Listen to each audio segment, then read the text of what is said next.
கவனிங்கள். அநாதி அநாதி காலம்.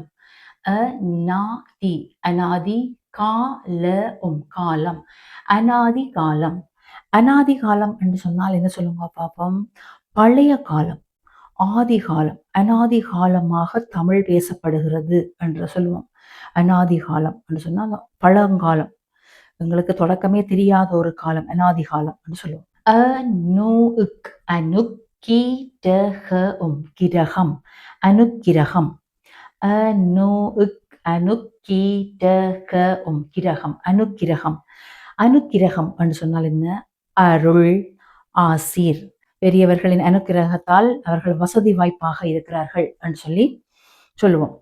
கடவுளின் அனுக்கிரகம், கடவுளின் ஆசீர் என்று சொல்லுவோம் ஒரு பக்கத்தால, இன்னொரு பெரியவர்களின் ஆசீர்வாதம் என்று சொல்லுவோம். அனு கூலம் கூலம். அனு அனு கூலம் கூலம் அனுகூலம். அனுகூலம் என்று சொன்னா பயன் அல்லது நன்மைகள், நன்மை அல்லது பயன்பாடு, அதை அனுகூலம் என்று சொல்லுவோம். அனுங்கு அனுங்கு. அனுங்கு அனுங்கு. அனுங்குறதுன்னு சொன்னா என்ன? முனகுறது. என்ன செய்யறது? முனகுதல். காய்ச்சல் கடுமையாக இருந்ததால குழந்தை அனுங்குகிறது. என்ன சொல்றது? அனுங்குகிறது, அணுங்கிக் கொண்டிருக்கிறது என்று சொல்லி சொல்லுவோம். அனுசரி அனுசரி. அனுசரி அனுசரி. அனுசரிக்கிறது என்று சொன்னால் என்ன? ஒரு விஷயத்தை கடைபிடித்தல், ஒரு விஷயத்தை அனுசரித்தல், கடைபிடித்தல் என்று சொல்லுவோம். அடுத்தது அனுதினமும் அனுதினமும். அனு அனு தினமும் தினமும் அனுதினமும். அனுதினமும் ஒவ்வொரு நாளும், ஒவ்வொரு நாளும். அனுதினமும் நாங்கள் குளிப்போம், அனுதினமும் உணவு உண்போம். அனுதினம் 3 வேளை உணவு பிரதானமாக உண்போம். அனு உப்பு அனுப்பு. அனு உப்பு அனுப்பு. அனுப்பு என்று சொன்ன அம்மாவை ஊருக்கு அனுப்பிவிட்டு வருகிறேன் என்று சொல்லி சொல்லுவார்கள். மகனிட்ட வந்திருப்பா, மகளிட்ட வந்திருப்பா, இந்த அம்மாவை ஊருக்கு அனுப்புவினோம். அப்போ என்ன சொல்லுவோம்? அனுப்பு, அனுப்புகிறது. கடிதம் அனுப்புறது, தந்தி அனுப்புறது. அனுபவ அனுபவசாலி சாலி. அனுபவசாலி. அனுபவ அனுபவசாலி சாலி. அனுபவசாலி. அனுபவசாலி என்று சொன்னா நிறைந்த அனுபவம் உடையவன். கப்பல் ஓட்டுவதில் நிறைந்த அனுபவசாலி. மாட்டு வண்டி ஓட்டுவதில் அவன் அனுபவசாலி என்று சொல்லுவோம். எல்லாருக்கும் எல்லா திறமையும் இல்லை. ஒரு சில விஷயங்கள்ல அவர்கள் படும் சிறப்பு தேர்ச்சியை தான் அனுபவம் என்று சொல்லுவோம், அனுபவசாலி என்றும் சொல்லுவோம். அனுபவம் அனுபவம். அனுபவம் அனுபவம். அனுபவம் என்று சொன்னா ஒரு துறையில் கிடைக்கும் சிறப்பு தேர்ச்சி, பட்டறிவு என்று சொல்லுவோம். பட்டுணர்ந்து கொள்ளுவது சொல்லுவோம், பட்டறிவு. அனுபவம், பட்டறிவு. அனுபவி அனுபவி. அனுபவிக்கிறோம் சொன்னா ரசித்து உணர்ந்து மகிழுதல். ரசித்து உணர்ந்து மகிழுற விஷயத்தை அனுபவி என்று சொல்லுவோம். பாடகன் இசையை அனுபவித்து பாடுகிறான். பாடகன் இசையை அனுபவித்து பாடுகிறான் என்று சொல்லுவோம். ஒரு விஷயத்தை பட்டு உணர்ந்து மகிழ்ச்சியோடு செய்கிறது தான் அனுமதி அனுமதி. அனுமதி அனுமதி. அனுமதிக்கிறது என்று சொன்னால் என்ன? சம்மதம். அனுமதி என்ற சம்மதம், ஒரு விஷயத்துக்கு சம்மதம் தெரிவிக்கிறது. அம்மா பக்கத்து வீட்டு நண்பர்களுடன் சேர்ந்து விளையாட அனுமதித்திருந்தார்.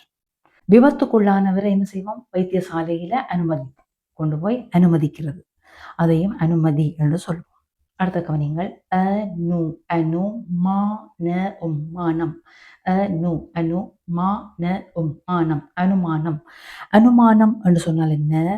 ஒரு நிகழ்ச்சி, ஒரு விஷயம் நடக்குதுன்னு, ஒரு நிகழ்ச்சி அல்லது ஒரு விஷயம் நடந்து கொண்டிருக்கு. அந்த தகவல், அந்த விஷயத்தின் தகவல் முழுமையாக எங்களுக்கு கிடைக்காவிட்டாலும், முழுமையாக இல்லாவிட்டாலும் சில விஷயங்களை கொண்டு அனுமானிச்சு கொள்வதே அனுமானமாகும்.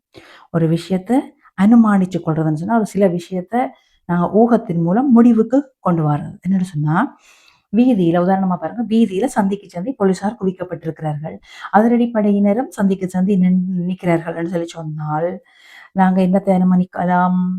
யாரோ ஒரு விஐபி வரப்போகிறார் வீதியால. பிரசிடென்டா இருக்கலாம், பிரைம் மினிஸ்டரா இருக்கலாம், என்று சொல்லி யாராவது ஒரு பெரிய விஐபியர்களா இருக்கலாம் என்றது நாங்கள் ஒரு அனுமானத்துக்கு வருகிறோம் என்று சொன்ன அனுமானம் என்ற ஒரு முடிவு. நூ இஸ் அனுஷ்டான தானம் அனுஷ்டானம் நூ இஸ் தான அனுஷ்டானம். அனுஷ்டானம் சொன்னால் என்ன? ஆலயத்துல பூசியல் தொடர்பாக கடைபிடிக்கும் புறச்சுத்தம் தொடர்பான நெறிமுறைகளை நாங்கள் அனுஷ்டானம் என்று சொல்லுவோம். ஆச்சாரம் என்ற ஒரு புது மொத்த சொல்லுவோம். ஆச்சாரம். நோ இஸ் டி அனுஷ்டி நோ இஸ் டி அனுஷ்டி. அனுஷ்டி என்று சொன்னா என்ன? கடைபிடித்தல். ஒரு விடயத்தை கடைபிடித்தல், பின்பற்றுதல் என்று சொல்லுவோம். இப்ப கவனியுங்கள். உதாரணம் பார்த்தால், மறைந்த முன்னாள் ஜனாதிபதிக்கு 3 நாட்கள் துக்கம் அனுஷ்டிக்க முடிவு செய்யப்பட்டிருக்கிறது. திருச்சபையில 40 நாட்கள் தவக்காலம். தவக்காலத்தில் 40 நாட்கள் ஒரு சந்தியம், மாமிச தவிர்ப்பு, ஒருத்தல் என்பவற்றை அனுஷ்டிக்க கடமை உடையவர்கள் அவர்கள் கத்தோலிக்க திருமறையினர். அடுத்தது அனுஷம். அனுஷம். அனுஷம் என்றது ஒரு நட்சத்திரம். 27 நட்சத்திரங்கள் இந்த தொகுதி ஒன்று இருக்கு. அந்த ஜோதிடர்கள் கணிப்பு முறைகள்ல ஏதோ ஒரு சில விடயங்களை சொல்லுவார்கள். அந்த ஜோதிட முறையில 17வது நட்சத்திரத்துக்கு அவர்கள் அனுஷம் என்ற ஒரு பெயரை குறிப்பிட்டு அழைப்பார்கள். அடுத்த கவனிங்க. அநேகம். இது நாய்க்கு வார நே என்ன. அடுத்த இது 2 சுழி நே என்ன. கவனிங்க. 2ம் நே என்ன, 2ம் அநேகம் தான். எழுத்துக்கள் 2ம் பயன்படுத்தப்படுகிறது. அநேகம், அநேகம். அநேகம் சொன்னா என்ன? பெரும்பாலும். அநேகம் என்ன அர்த்தம்? பெரும்பாலும். இப்ப பெரும்பாலும் உதாரணமா பாருங்க, நகரங்கள்ல சிட்டிகள்ல மக்கள் அநேகமாக வேலை என்று ஓடிக்கொண்டிருக்கிறார்கள். கிராமங்கள்ல இருக்கிற வீடு ஆக்களுக்கு என்ன இருக்கு? வீடு ஃப்ரீ, தண்ணி ஃப்ரீ. அவங்க வளவில் இருக்கிற மரக்கறிகள், பழ வகைகள், வாழை மரம், இலை வகைகள், சாதாரண முருங்கைக்காய், தேசிப்பழம், அகத்தி, கீரை வகைகள் சொல்லி எல்லாமே இலகுவா சாதாரண வீடுகள்ல கிராமங்கள்ல கிடைக்கும். ஆனா அவ்வளோத்தையும் சிட்டியில என்ன செய்யறாங்க? காசுக்கு தான் வாங்கணும். எல்லாத்தையும் காசுக்கு தான் வாங்கணும். தண்ணி காசு, வீடு வாடகை அப்படின்னு சொல்லி கேட்க பொருளாதார உதைப்பு கொண்டிருக்கலாம். அந்த உதைப்பால் என்ன செய்யறாங்க? வேற வேலையன்னு அவங்க பறக்குறாங்க. இப்ப சிட்டியில இருக்கிற, நகரங்கள்ல இருக்கிற மக்கள் மட்டுமில்ல, சாதாரண கிராமங்கள்ல இருக்கிற மக்களும் பெரும்பாலும் என்ன செய்யறாங்க? வேலையென்று தான் ஓடிக்கொண்டிருக்கிறார்கள். அப்ப அநேகமான மக்கள் என்று ஓடிக்கொண்டிருக்கிறார்கள் பொருளாதார உதைப்பு காரணமாக. அனைத்தும். அனைத்தும். அனைத்தும். இன்னும் ஒன்று பாருங்கள். அனைத்து. அனைத்தும். என்று சொன்னா என்ன சொல்லும் பார்ப்போம். மொத்தமாக, முழுசாக, முழுமையாக, அகில என்று குறிப்பிடலாம். அனைத்தும் என்று சொன்னா, இப்ப அகில இலங்கை என்று சொன்னா என்ன? இலங்கை அனைத்தும், இலங்கை முழுவதும் என்ற மாதிரி. இப்ப சின்ன உதாரணம் சொல்ற பாருங்கள். மாடுகள் அனைத்தும் மேய்ச்சலுக்கு கொண்டு செல்லப்பட்டனவா? பண்ணையார் கேட்கிறார். மாடுகள் அனைத்தும் மேய்ச்சலுக்கு கொண்டு செல்லப்பட்டனவா என்று கேட்க, அந்த வேலையாள் சொல்லுவார், ஆம், அனைத்தும் போய்விட்டன. அனைத்தும் போய்விட்டன என்று சொல்லுவார். அடுத்த இன்னும் மட்டும் பாருங்க. அனைத்தும் என்று பார்த்தாங்களே, அனைத்து பார்க்கணும். அனைத்து வாகனங்களும் வழிமறைக்கப்பட்டு வேறு பாதையால் திருப்பி விடப்பட்டன. அப்ப பாருங்க, அனைத்து வாகனங்களும் என்று சொல்லுவோம். அங்க மாடுகள் என்றதை முன்னுக்கு போட்டா மாடுகள் அனைத்தும் என்று சொல்லுவோம். இங்க அனைத்து வாகனங்களும் என்று சொல்லுவோம். கவனிச்சு கொள்றீங்களா? அனைத்தும் எங்க யூஸ் பண்ண போறோம்? அனைத்து எங்க யூஸ் பண்ண போறோம்? கவனிங்கள். அனைவரும். அனைவரும். அனைவரும் சொன்னால் எல்லாரும். கவனிங்கள். அஜாக்கிரதை.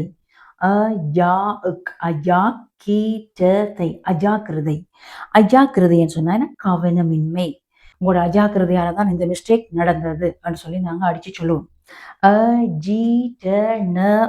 அஜீரணம். அஜீரணம். அஜீரணம் என்று சொன்னால் என்ன சொல்லுங்க பாப்போம்? உணவு வயிற்றினுள் செரிமானம் அடையாத நிலையை அஜீரணம் சொல்லுவாங்க. செமிப்பாடு அடையாது, செமிக்காது. அஜீரணம்.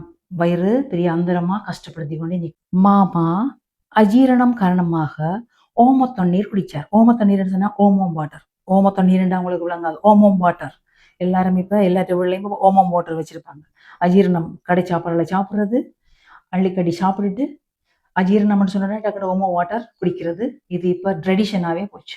இஷ்ட அஷ்ட இஷ்ட அஷ்ட த டி இத்தீட தரித்திரம் த டி இத்தீட தரித்திரம் அஷ்ட தரித்திரம்.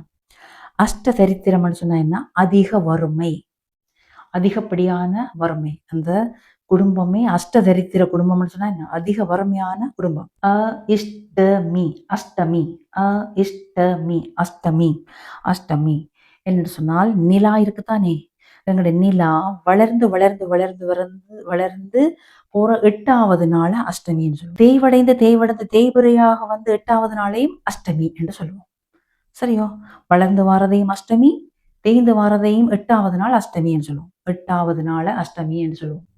இஷ்டா அஷ்டாவதானம் அஷ்டாவதானம் இஷ்டாவ அஷ்டாவதானம் தானம்.